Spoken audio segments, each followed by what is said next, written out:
The Palisades Interstate Park was created in 1900 to preserve the natural landscape of the Hudson River and serve as a haven for the public, mainly living in urban environments.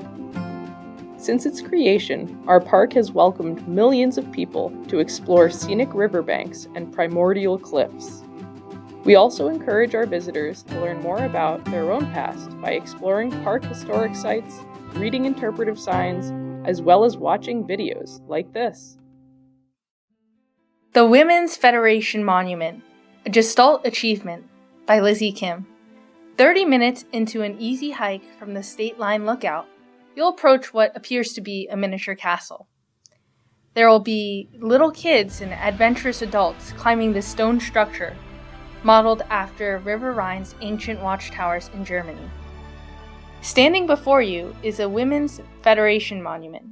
On the very cliffs, Lenape families, the Hudson River School's landscape painters, and the Englewood Women's Club gathered to appreciate the Hudson's astounding natural beauty. Women of the Englewood Women's Club were part of a community of privilege and wealth, able to take on the task of advocacy. Their personal admiration for the site only grew, even while enormous quarries, like Carpenter Brothers, blasted thousands of tons of rock from the cliffs to build railways and roads. The 1897 New Jersey State Federation of Women's Clubs convention rallied support for protecting the Palisades as women ventured out in a yacht to view the quarry devastation for themselves. After avidly campaigning for 3 years and gaining powerful allies among New York City's elite, the women's clubs celebrated the founding of a new interstate park.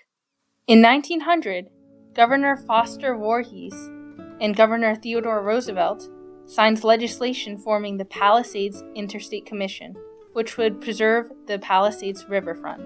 Magnates like J.P. Morgan and John D. Rockefeller Sr. donated funds to buy the quarries out, ending the blasting of the Palisades cliffs. The park dedicated a monument to the New Jersey State Federation of Women's Clubs in 1929.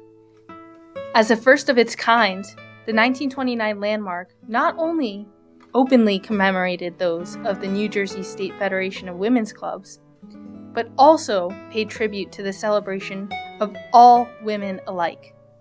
The architectural choice of constructing a brick-by-brick structure reminds me of the women's success and their steady collaboration. The idea that the whole truly is greater than the sum of its parts. Only a few wealthy Euro-Americans hiked in the 1800s. Though the recreational sport would skyrocket in popularity in the coming decades, daring women dealt with the stresses of choosing appropriate tramping attire presentable to enter a hotel or a railroad car without attracting uncomfortable attention, as mentioned in an 1887 version of Appalachia. Of course, these costumes were dysfunctional, as outer skirts of winsey jeans snagged on bushes and 1,000 brambles scratched unprotected ankles.